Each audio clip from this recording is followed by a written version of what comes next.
Hello दोस्तों, स्वागत है आपका आपके अपने यूट्यूब चैनल जीके विद गुरुजी में। जिस प्रकार से आप इंटरफेस में देख रहे हैं कक्षा 10 राजस्थान का इतिहास एवं संस्कृति। जी हाँ, हम इन पाठ्यपुस्तकों की एक श्रृंखला लेके आए हैं जिसमें हम आरबीएसई मूल पाठ्यपुस्तकों के सहारे राजस्थान जीके के कंटेंट को कवर करने का प्रयास कर रहे हैं और इसी मुहिम में आप भी जुड़ सकते हैं। अगर आप चैनल पर विजिट कर रहे हैं पहली बार तो चैनल को ज़रूर सब्सक्राइब करके रखें, क्योंकि हम इस प्लेटफॉर्म के माध्यम से कक्षा 6 से लेके कक्षा 10 तक की मूल पाठ्यपुस्तकें जो हमारे स्कूली पाठ्यक्रम में लगती हैं, उन पाठ्यपुस्तकों को लाइन टू लाइन और वो अध्यायवार पूर्ण रूप से स्टिक विश्लेषण के साथ में करवा रहे हैं, जिससे कंटेंट बाहर जाने के कोई चांसेस नहीं है। क्योंकि जब भी आप प्रतियोगी परीक्षाओं की तैयारी कर रहे हैं और उसमें राजस्थान जीके का जब बात आती है, तो इन्हीं पाठ्यपुस्तकों से जो आरपीएससी और कर्मचारी चयन बोर्ड है वो प्रश्न पुट आउट करता है। पिछले एग्जामों में इन चीज़ों को देखा गया है और जो उनका परीक्षा पैटर्न बदला है वो भी कुछ इस प्रकार से ही है। तो आशा करता हूँ कि आपको ये बात अच्छी लगी होगी, तो आप चैनल को ज़रूर सब्सक्राइब करके रखेंगे, क्योंकि आपका एक सब्सक्रिप्शन हमें इस प्रकार के नवाचार करने के लिए प्रेरित करता है।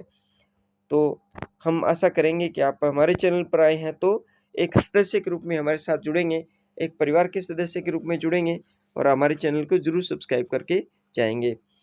अब बात करते हैं कंटेंट की, मेन मुद्दे की बात करते हैं कि हम पढ़ रहे हैं राजस्थान जीके और उसमें हम पढ़ रहे हैं आरबीएससी मूल पाठ्यपुस्तकें। और इसी श्रृंखला में आज हम कक्षा 10 का जो मूल पाठ्यपुस्तकों का श्रृंखलावार अध्ययन कर रहे हैं, उनमें अध्याय नंबर 1 पढ़ रहे हैं, जिसका मेन जो शीर्षक है वो है राजस्थान का इतिहास एवं एक परिचय। इसमें हमने पिछले बहुत सारे तथ्य पढ़े, उनमें पढ़ा था राजस्थान की प्राचीन सभ्यताओं के बारे में। इसके बाद हमने पढ़ा जो राजपूतों की उत्पत्ति का जो सिद्धांत था, अलग-अलग तरीके से जो विद्वानों ने पेश किया। इसके बाद आज का जो कंटेंट है वो पढ़ने वाले हैं हम राजस्थान के प्रमुख राजवंशों के बारे में। पिछले वीडियो में अगर आपने अभी देखा नहीं है तो जाके देखिएगा, प्लेलिस्ट तैयार की हुई है। उसमें हमने पढ़ा था गुहिल वंश के कुछ प्रतापी शासक थे उनके बारे में, जैसे रतन सिंह हुआ, गुहिल जो संस्थापक था उसके बारे में, और बप्पा रावल के बारे में पढ़ा। इसके बाद में चैत्र सिंह के बारे में पढ़ा, रतन सिंह के बारे में पढ़ा, राणा हमीर के बारे में पढ़ा और हम पढ़ रहे थे राणा लाखा के बारे में। अब तक हमने जो अध्ययन किया है इस मूल पाठ्यपुस्तक का, अब तक हमने रतन सिंह, राणा हमीर और राणा लाखा तक अध्ययन कर लिया है। आज का जो मेन उद्देश्य, आज का मेन जो टॉपिक रहने वाला है, आज का कंटेंट बहुत ज़्यादा महत्वपूर्ण है, क्योंकि यहाँ से प्रश्न बनते ही बनते हैं। हम पढ़ेंगे महाराणा मोकल को, महाराणा कुंभा को, महाराणा सांगा को और राणा उदय सिंह को, और राणा प्रताप को भी पढ़ेंगे। तो आज का कंटेंट है वो इस प्रकार से रहेगा: राणा मोकल, महाराणा कुंभा, राणा सांगा, राणा उदय सिंह और महाराणा प्रताप। और यहाँ से लाइन टू लाइन आरपीएससी और कर्मचारी चयन बोर्ड है वो यहाँ से प्रश्न पुट आउट कर रही है, लाइन टू लाइन, एक शब्द भी चेंज नहीं करते हुए। तो हमारी भी थीम भी कुछ इस प्रकार से है कि हम चीज़ों को लाइन टू लाइन क्लियर करते चले, ताकि आपका एक प्रश्न भी राजस्थान जीके से संबंधित गलत न हो। क्योंकि ये जो कंटेंट है ये आरपीएससी, आरएसएसबी और अन्य प्रतियोगी परीक्षाएं, चाहे वो सीईटी की तैयारी कर रहे हैं, पीटीआई की तैयारी कर रहे हैं, एलडीसी की तैयारी कर रहे हैं, उसमें भी ज़्यादा महत्वपूर्ण आपके पाठ्यक्रम में शामिल किया गया है। तो चलिए शुरुआत करते हैं आज के कंटेंट की। हम पढ़ रहे हैं राजस्थान के प्रमुख राजवंश और उसमें हम पढ़ रहे थे गुहिल वंश के बारे में। तो चलिए शुरुआत करते हैं। चलिए टॉपिक की शुरुआत करते हैं और पढ़ते हैं महाराणा मोकल को। महाराणा मोकल का जो शासनकाल था वो 1421 से लेकर 1433 तक चला था। ये कालक्रम में व्यवस्थित करना भी आ सकता है प्रश्न, क्योंकि आरपीएससी का पैटर्न चेंज हो चुका है, वो किसी भी प्रकार से प्रश्न को पुट आउट कर सकती है। मोकल महाराणा लाखा व हंसाबाई का पुत्र था। महाराणा लाखा और हंसाबाई का पुत्र था। हमने ऊपर पढ़ा था ना, थोड़ा सा ऊपर रिकैप करते हैं इसको, चीज़ों को, कि महाराणा लाखा का जो की शादी हुई थी हंसा मारवाड़ की जो रणमल की बहन हंसाबाई थी उसके साथ में हुई थी। उसमें हम जो अ, चुंडा के बारे में पढ़ा था कि वो भीष्म पितामह की उन्होंने उपाधि ली थी क्योंकि उन्होंने ताउम्र जो विवाह जो चुंडा था ना उसके बारे में हमने पढ़ा था। तो राणा लाखा का पुत्र था जो कि उन्होंने सबाई के साथ जब शादी की तो उन्होंने शर्त रखी कि अगर मेवाड़ का उत्तराधिकारी बनेगा तो वहाँ सबाई का ही पुत्र बनेगा। तो इस शर्त के अनुसार महाराणा मोकल लाखा के बाद में राव चुंडा ने बनकर राणा महाराणा मोकल बना था। तो मोकल महाराणा लाखा महासाबाई का पुत्र था। 1421 में जब मुगल शासक बना तो अल्प आयु का होने के कारण चुंडा ने उसके संरक्षण के रूप में कार्य किया। अब चुंडा उनका बड़ा भाई था, उसने क्या किया कि भी आप छोटे हो तो मैं इसका शासन या संरक्षण के रूप में गेस्टियर के रूप में काम करूंगा। पर जब चुंडा को लगा कि मोकल की माता हंसाबाई जो कि मारवाड़ की थी उस पर उस पर संदेह करती है तो उस मेवाड़ छोड़कर मांडू चला गया। प्रश्न बनेगा यहाँ से, मांडू चला गया। 1433 में मोकल की जिलवाड़ा में चाचा व मीरा ने मैपा पवार के साथ मिलकर हत्या कर दी। 1433 में 1421 में शासक बना लेकिन 1433 में क्या किया, मोकल की जिलवाड़ा में मोकल की हत्या कहाँ हुई। प्रश्न बन सकता है, ये कथन ये प्रश्न बन सकते हैं, कथन ए कथन आर वाला भी बन सकता है और सत्य असत्य वाले प्रश्न भी बन सकते हैं। तो प्रश्नों को बढ़िया तरीके से हम यहाँ से कंटेंट को क्लियर कर रहे हैं। समय लग सकता है लेकिन कंटेंट को हम बढ़िया तरीके से पढ़ते चलेंगे तो राजस्थान जी के हमारा कवर हो जाएगा, ये मैं पूरे उद्देश्य के साथ कह सकता हूँ। 1433 में मोकल की जिलवाड़ा में चाचा व मीरा ने हत्या कर दी। चाचा व मीरा ने मैपा पंवार के साथ मिलकर हत्या कर दी। किसकी? महाराणा मोकल की। क्योंकि वहां से चुंडा तो जब उनको ऐसा लगा कि भी यहाँ इंटरफेयर करने में हंसाबाई को थोड़ी सी दिक्कत आ रही है तो वो वहां से चला गया। और कहाँ चला गया? मांडू चला गया इस मेवाड़ को छोड़कर। लेकिन पीछे से क्या किया, 1433 में महाराणा मोकल जो कि राणा लाखा का पुत्र था, हंसाबाई का पुत्र था, तो उसको 1433 में ही जब मैपा पंवार के साथ मिलकर चाचा और मेरा नाम के दो व्यक्ति थे, उन्होंने जिलवाड़ा में हत्या कर दी। बात क्लियर? अब पढ़ते हैं महाराणा कुंभा को। महाराणा कुंभा के बारे में पढ़ेंगे तो अब जिसे मोकल की हत्या हुई तो फिर उसका जो शासनभार किसने संभाला? महाराणा कुंभा ने। महाराणा कुंभा से प्रश्न बहुत बार एग्जाम में आता है, बहुत बार एग्जाम में आता है, हर बार एग्जाम में यहाँ से प्रश्न पुट आउट करता ही करता है। तो इसको भी बढ़िया तरीके से पढ़ते चलेंगे। 1433 में वो राजगद्दी पे बैठे। मोकल के बाद उसका पुत्र महाराणा कुंभा, अब ये मोकल का पुत्र था।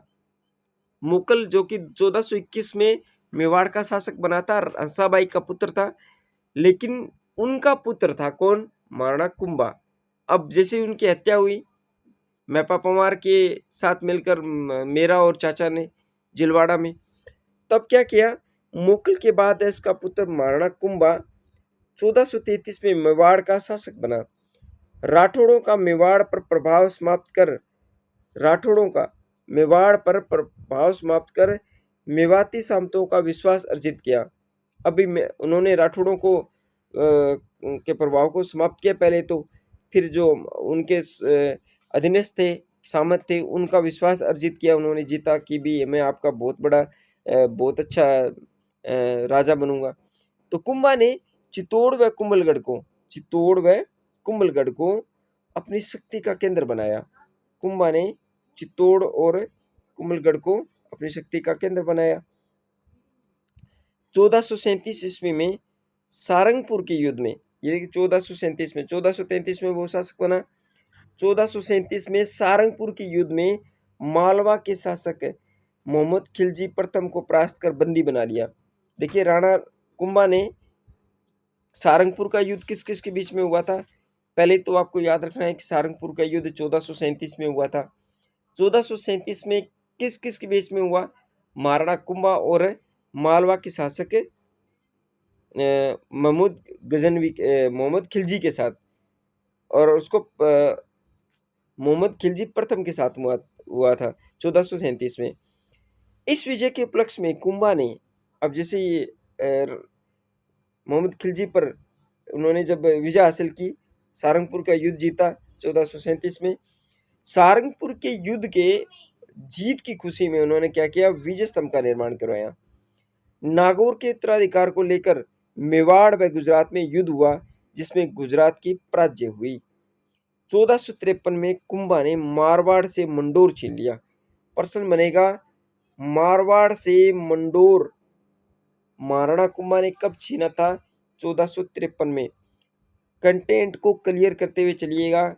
जब भी आप हमारे इस चैनल पर विजिट करें तो पेन और कॉपी लेके जरूर बैठिएगा, नोटबुक लेके बैठिएगा, ताकि इन चीज़ों को रोक रोक के, आप वीडियो को रोक रोक के आराम से लिख सको, और इनको क्रम वाइज वे से साथ में करते चलेंगे तो चीज़ें ज़्यादा क्लियर हो जाएगी।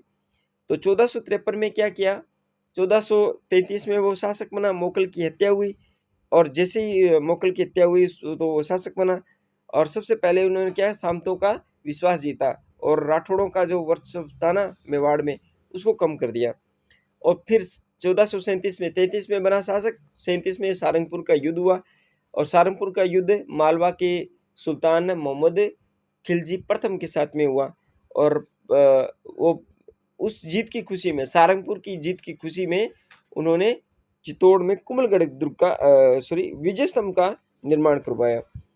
अब क्या हुआ, अब 1453 में उन्होंने, कुंभा ने मारवाड़ को मंडोर से छीन लिया, मारवाड़ से मंडोर को छीन लिया, परंतु बाद में संधि कर अपने पुत्र रायमल का विवाह मारवाड़ की राजकुमारी से कर दिया। अभी भी संधि हुई, जब मंडोर छीना तो उन्होंने फिर संधि की, संधि करके उन्होंने अपने पुत्र, महाराणा कुंभा का पुत्र था रायमल, उसकी शादी मारवाड़ में कर दी। 1456 में मालवा के मोहम्मद खिलजी प्रथम गुजरात के कुतुबुद्दीन के बीच चंपानेर की संधि हुई। चंपानेर की संधि किस किस के बीच में हुई थी, याद रखना, प्रश्न बनेगा, बहुत बार एग्जाम में पूछा जाता है कि चंपानेर की संधि, पहले तो चंपानेर की संधि कब हुई थी, 1456 में हुई थी, बात क्लियर। इसके बाद 1456 में किस किस के बीच में हुई, तो मोहम्मद खिलजी और गुजरात के कुतुबुद्दीन ऐबक के बीच में। मालवा के जो सुल्तान थे मोहम्मद खिलजी प्रथम, और गुजरात के कुतुबुद्दीन के बीच में चंपानेर की संधि हुई 1456 में। इस संधि में यह तय किया गया कि दोनों शासक, कौन, महमूद खिलजी और कुतुबुद्दीन, दोनों मिलकर कुम्मा पर आक्रमण करेंगे। चंपानेर की संधि इसलिए हुई थी कि वे दोनों मिल जाए और साथ में फिर पूरी शक्ति के साथ कुम्मा पर आक्रमण करेंगे, क्योंकि सारंगपुर के युद्ध में वो पराजय झेल चुका था ना मोहम्मद खिलजी, उसे हराकर उसके राज्य को बांट लेंगे। अब जैसे उन पर विजय प्राप्त करेंगे, आधा तुम रख लेना, आधा मैं रख लूंगा। इस कंटेंट पर उन्होंने चंपानेर की संधि कर दी 1456 में। 1457-58 में गुजरात व मालवा के शासक ने मेवाड़ पर आक्रमण किया। 1456-57 में, 56 में हुई थी संधि, 56 तुम्हें तो हुआ नहीं। 57-58 में उन्होंने गुजरात व मालवा के शासकों ने, गुजरात के कुतुबुद्दीन थे और मालवा के खिलजी थे, उन्होंने दोनों ने मिलकर मेवाड़ पर आक्रमण कर दिया, मगर कुंभा की कूटनीति से दोनों शासकों में मतभेद पैदा होने के कारण वे विशेष फलता, अब दोनों में क्या हुआ, फूट पड़ गई, और वो किसने डाली, कुंभा की जो कूटनीति थी ना उसने। ऐसा माना जाता है कि कुंभा ने 32 दुर्ग का निर्माण करवाया, जिसमें सुरोही, अचलगढ़, कुंभलगढ़ के दुर्ग प्रसिद्ध हैं। कविराज श्यामल दास भी कुंभा को मेवाड़ के 84 में से 32 दुर्गों का निर्माता बताते हैं। कौन, कविराज श्यामल दास। कुंभलगढ़ का दुर्ग अपनी विशेष भौगोलिक की स्थिति व बनावट के कारण प्रसिद्ध है। इसका शिल्पी मंडन था, प्रश्न पूछा जाता है बहुत बार एग्जाम में, आपने पिछले एग्जामों में देखा होगा। तो कविराज श्यामल दास ने कुंभा को मेवाड़ में 84 में से 32 दुर्ग के निर्माता के रूप में मानते हैं। अब कुंभलगढ़ दुर्ग का निर्माण करवाया तो उसके शिल्पी थे मंडन। कुंभा ने चित्तौड़ में कुंभ स्वामी और श्रृंगार चमरी का मंदिर बनवाया। कुंभ स्वामी कहाँ, चित्तौड़ में। श्रृंगार चमनी का मंदिर चित्तौड़ में, चित्तौड़ के दुर्ग में ये सब। एकलिंग जी का विष्णु मंदिर, रणकपुर के मंदिर बनवाए अपनी विशालता व तक्षशिलता के कारण प्रसिद्ध है। तो ये चीज़ उन्होंने, वो बहुत अच्छे हस्तशिल्प भी थे, बहुत ज़्यादा शिल्पकार भी थे, वास्तु स्थापत्य कला के लिए बहुत प्रेमी थे। कुंभा एक विद्वान विद्यानुरागी शासक था। वास्तव में वो बहुत ज़्यादा टैलेंटेड थे, क्योंकि कान व्यास द्वारा रचित एकलिंग महात्म्य से, अब देखिए ये प्रश्न साथ साथ में याद करते चलिएगा कि एकलिंग महात्म्य किसका है, तो वो कान व्यास का जो एकलिंग महात्म्य में कि वह वेद, संस्कृति, स्मृति, मीमांसा, उपनिषद, व्याकरण और राजनीति में रुचि रखता था। संगीत राज, देखिए संगीत राज, संगीत, मीमांसा, सूर दर्शन उसके प्रमुख ग्रंथ थे। महाराणा कुंभा ने रचना की थी उनकी संगीत राज, संगीत, मीमांसा और सूर दर्शन। प्रश्न पूछा जाता है ये। ऐसा माना जाता है कि कुंभा ने चंडीस्तक की व्याख्या, गीत गोविंद और संगीत रत्नाकर पर टीका लिखी थी। इसके काल में कवि अत्रि और कवि महेश ने कृति स्तंभ प्रशस्ति की रचना की थी। देखिए उन्होंने एक विजय स्तंभ बनवाया था सारंगपुर युद्ध में, गुजरात विजय पर बनवाया था। और ये कृति स्तंभ प्रशस्ति की रचना किसने की थी, उसके काल के अत्रि और महेश ने। तत्कालिक साहित्य ग्रंथों और प्रशस्तियों में महाराणा कुंभा को महाराजा धीराज, रावरायन, दान गुरु, राजगुरु, परम गुरु, हाल गुरु और अभिनव भट्टाचार्य हिंदू सुल्तान की उपाधियां दी गई है। ये सब क्या है, कुंभा की उपाधियां हैं, जहाँ से प्रश्न बनता है। बहुत बार प्रश्न पूछा जाता है कि इसमें से महाराणा कुंभा की उपाधि कौन सी नहीं है, तो एक याद रख लेना, महाराजा धीराज थी, राव रायल थी, दान गुरु थी, राजगुरु थी, परम गुरु थी, हाल गुरु थी, अभिनव भट्टाचार्य और हिंदू सुल्तान, ये सब क्या थी, महाराणा कुंभा की उपाधियां थी। कुंभा निसंदेह प्रतापी शासक था, किंतु उनका अंतिम समय कष्ट में रहा।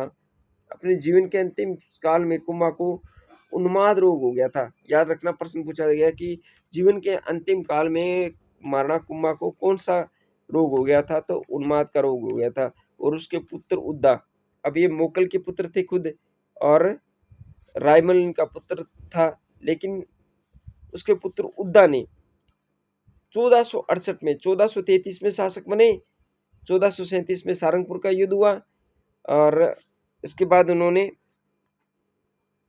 1453 में क्या किया था, 1453 ने मारवाड़ से मंडोर को छीना था। 1456 में उन जो साउंड टाउन में उन पे आक्रमण हुए, और 84 में से 32 दुर्ग के निर्माता थे। संगार चमरी कुंभ स्वामी मंदिर का निर्माण किया, और एकलिंग जी विष्णु मंदिर और रणकपुर के मंदिर भी बनवाए। और उनकी जो संगीत राज, संगीत मीमांसा, सूरदर्शन उनकी प्रमुख रचनाएं थी। अब इन्होंने गीत गोविंद और संगीत रत्नाकर पर टीका भी लिखी।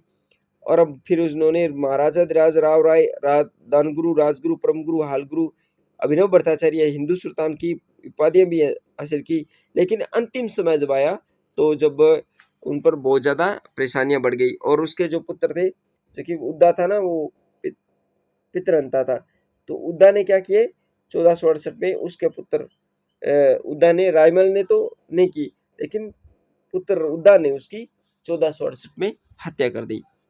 अब पढ़ते हैं राणा सांगा के बारे में। राणा कुंभा के बारे में पढ़ लिया, राणा सांगा के बारे में पढ़ते हैं। सांगा, जिसे संग्राम सिंह कहा जाता है, और उसके 3 भाई पृथ्वीराज, जयमल और राज सिंह। अब सांगा के 3 भाई और थे, कौन थे, पृथ्वीराज था एक, तो एक जयमल था, और एक राज सिंह। चारों ही स्वयं को अपने पिता का उत्तराधिकारी मानते थे, सांगा, पृथ्वीराज, जयमल और राज सिंह। इस कारण उनमें संघर्ष होना स्वाभाविक था, पर इस संघर्ष में तथा सांगा की विजय हुई और मेवाड़ का वो शासक बना। इतिहास में हिंदूपत, देखो हिंदू सुल्तान की उपाधि तो महाराणा कुंभा ने ली थी, लेकिन हिंदूपत के नाम से कौन प्रसिद्ध हुए, महाराणा सांगा हुए थे। 1509 में मेवाड़ का शासक बना था। 1509 से, ये देखिए, यहाँ देखिए, 1509 से लेके 1528 तक, तो राणा सांगा ने कौन सी उपाधि प्राप्त की थी? तो हिंदूपत। देखिए कंफ्यूज मत हो जाना। देखिए यहाँ प्रश्न देखिए ध्यान से देखने वाली बात है। हिंदू सुल्तान की उपाधि तो महाराणा कुंभा ने और हिंदूपत की उपाधि महाराणा सांगा ने की थी। तो ये चीजें आप थोड़ा सा इसे यहाँ वहाँ एग्जाम में जब प्रश्न आता है ना, वहाँ एग्जाम हॉल के दौरान वहाँ कंफ्यूज हो जाते हैं हम, और वहाँ फिर ये चीजें गड़बड़ हो जाती है। सरल से प्रश्न है वो आपके गलत होने के पूरे पूरे चांसेस हो जाते हैं। तो इंदुपत की उपाधि राणा सांगा ने ली थी। 1509 में मेवाड़ का शासक बना। इस समय मालवा पर सुल्तान नासिरुद्दीन शासन कर रहा था। 1511 ईस्वी में सुल्तान की मृत्यु के बाद उत्तराधिकारी का संघर्ष छिड़ गया, जिसमें एक राजपूत सरदार मेदिनी राय के सहयोग से महमूद खिलजी द्वितीय को सफलता प्राप्त हुई। इस सफलता ने मेदिनी राय का कद बहुत बढ़ गया और अब वह एक प्रकार से मालवा का अप्रत्यक्ष शासक बन गया। अतः मालवा के अमीरों ने गुजरात की सहायता से मेदिनी राय को इस पद से हटा दिया। अब क्या हुआ, मेदिनी राय राणा सांगा की शरण में चला गया। जब मेदिनी राय पर संकट आया ना, तो मेदिनी राय ने किसकी शरण ली? राणा सांगा की, जिसमें मालवा मेवाड़ में युद्ध हुआ। मालवा का सुल्तान मोहम्मद खिलजी द्वितीय पराजित हुआ, राणा द्वारा बंदी बना लिया गया। ईडर के उत्तराधिकारी का प्रश्न, नागौर पर अपना प्रभाव स्थापित करने का प्रयास और मालवा को सहयोग आदि ऐसे मसले थे जिनको लेकर राणा सांगा और गुजरात के सुल्तान मुजफ्फर के बीच में संघर्ष हुआ, पर अंतिम रूप से सफलता किसी पक्ष को नहीं मिली। 1517 ईस्वी में राणा सांगा ने खातौली, वर्तमान में कहाँ है? खातौली कोटा में। तो 1517 में राणा सांगा ने खातौली, वर्तमान में कोटा जिले में युद्ध में दिल्ली के सुल्तान इब्राहिम लोदी को पराजित किया था। खातौली का युद्ध कब हुआ था? याद रखना 1517 में। खातौली का युद्ध कब हुआ था? 1517 में। सारंगपुर का युद्ध 1437 में, और 1517 में हुआ था महाराणा सांगा और ये दिल्ली के सुल्तान इब्राहिम लोदी के बीच में हुआ था, जो कि खातौली कहाँ है? कोटा में। इसके बाद राणा की सेना ने बाड़ी कहाँ है? धौलपुर के युद्ध में भी इब्राहिम लोदी की सेना को परास्त किया। बाड़ी का युद्ध किस किस के बीच में हुआ था? महाराणा सांगा और दिल्ली के सुल्तान इब्राहिम के बीच में। बाड़ी कहाँ है? धौलपुर में। खातौली कहाँ है? कोटा में। इससे राणा की प्रतिष्ठा बढ़ गई और राणा सांगा उत्तर भारत का शक्तिशाली शासक बन गया। 1526 में बाबर ने, अब क्या हुआ, बहुत खतरनाक यहाँ से प्रश्न बनते हैं। 1526 में बाबर ने पानीपत के युद्ध में इब्राहिम लोदी को परास्त कर आगरा पर अधिकार कर लिया। 1526 में अब वहाँ इब्राहिम लोदी था, दिल्ली का सुल्तान। तो अब क्या हुआ, 1526 में बाबर ने जो मुगल शासन की स्थापना की थी, एंट्री हुई थी मुगलों की 1526 में हुई थी। बाबर ने पानीपत के युद्ध में इब्राहिम लोदी को परास्त कर आगरा पर अधिकार कर लिया। बाबर ने राणा सांगा पर विश्वासघात का आरोप लगाकर उसके विरुद्ध कूच किया। बाबर के अनुसार राणा सांगा ने उसे वादा किया था कि जब वह इब्राहिम लोदी पर आक्रमण करेगा तो सांगा उसकी मदद करेगा, किंतु राणा सांगा ने उसकी कोई मदद नहीं की। मगर इस आरोप की पुष्टि नहीं होती है, क्योंकि दोनों ही शासक शक्तिशाली और महत्वाकांक्षी थे, अतः दोनों के मध्य युद्ध निश्चित था। यद्यपि खानवा के मैदान में राणा सांगा पराजित हुआ। क्या वो खानवा का युद्ध हुआ तो उसमें राणा सांगा पराजित हुआ। पर इससे पहले बयाना के युद्ध में फरवरी 1927 में, याद रखना बयाना का युद्ध किस किस के बीच में हुआ था? तो बाबर और राणा सांगा के बीच में। कब हुआ था? फरवरी 1927 में। उसने बाबर की सेना को परास्त कर दिया। 17 मार्च 1927 को, देखिए ये फरवरी में हुआ था 1527 बयाना का युद्ध, लेकिन 17 मार्च 1527 को खानवा के मैदान में राणा सांगा और बाबर के बीच में युद्ध हुआ। कौन सा? खानवा का युद्ध 17 मार्च 1527 को।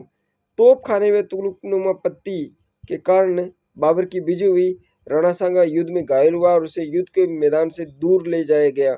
जब राणा सांगा ने राज्य का बदला लिए बिना चित्तौड़ लौटने से इनकार कर दिया, तब उसके सामंतों ने जो कि युद्ध नहीं करना चाहते थे, सांगा को विष दे दिया। अब देखिए, अब उसने प्रण लिया कि मैं मेवाड़ वापस नहीं जाऊंगा जब तक मैं विजय नहीं प्राप्त कर लेता। तब क्या हुआ, उनके जो निकट संबंधी थे। कौन? राणा सांगा के। उन्होंने क्या किया? जो कि युद्ध नहीं करना चाहते थे सामंत, उन्होंने क्या, राणा सांगा को भाई विष दे दिया। इससे फलस्वरूप 30 जनवरी 1528 को बसवा में, देखिए प्रश्न बहुत बार बना है कि राणा सांगा की मृत्यु कहाँ हुई थी? बसवा दौसा में हुई थी। कब हुई थी? 30 जनवरी 1928 को। मांगल मांगलगढ़ में सांगा का समाधि स्थल है। प्रश्न याद रखना ये, मांगलगढ़ में, मांडलगढ़ में राणा सांगा का समाधि स्थल है। राणा सांगा का समाधि स्थल कहाँ है? मांडलगढ़ में। राणा सांगा की मृत्यु के पश्चात राणा रतन सिंह 1528 से लेकर 1531 तक, उसके पश्चात राणा विक्रमादित्य मेवाड़ का शासक बना। तो आज हम इतने ही पढ़ते हैं, क्योंकि वीडियो अगर बड़ा बन गया तो फिर आपको चीजें याद करने में और स्पष्टीकरण में थोड़ी सी दिक्कत आएगी। तो हम क्यों ना थोड़ा थोड़ा करते पढ़े, और इस प्रकार से हम पढ़ते चलेंगे राजस्थान जीके को। आशा करता हूँ कि वीडियो अच्छा लग रहा होगा, हमारा कंटेंट भी अच्छा लग रहा होगा। हम थोड़ा से विस्तृत रूप से चल रहे हैं, तो आप भी हमारे साथ जुड़िए चैनल में। चैनल को जरूर सब्सक्राइब करके रखें और बेल आइकन दबा के रखें, और अपने दोस्तों के साथ में इस प्रकार से चीज़ों को शेयर करने का प्रयास करें। तो आपसे रिक्वेस्ट रहेगी कि जाते जाते आप चैनल को जरूर सब्सक्राइब करके जाइएगा। आज के वीडियो में इतना ही, मिलते हैं कल नेक्स्ट वीडियो में। राजस्थान के राजवंश को पढ़ते हुए चल रहे हैं, और वो भी लाइन टू लाइन। आज के वीडियो में इतना ही, धन्यवाद।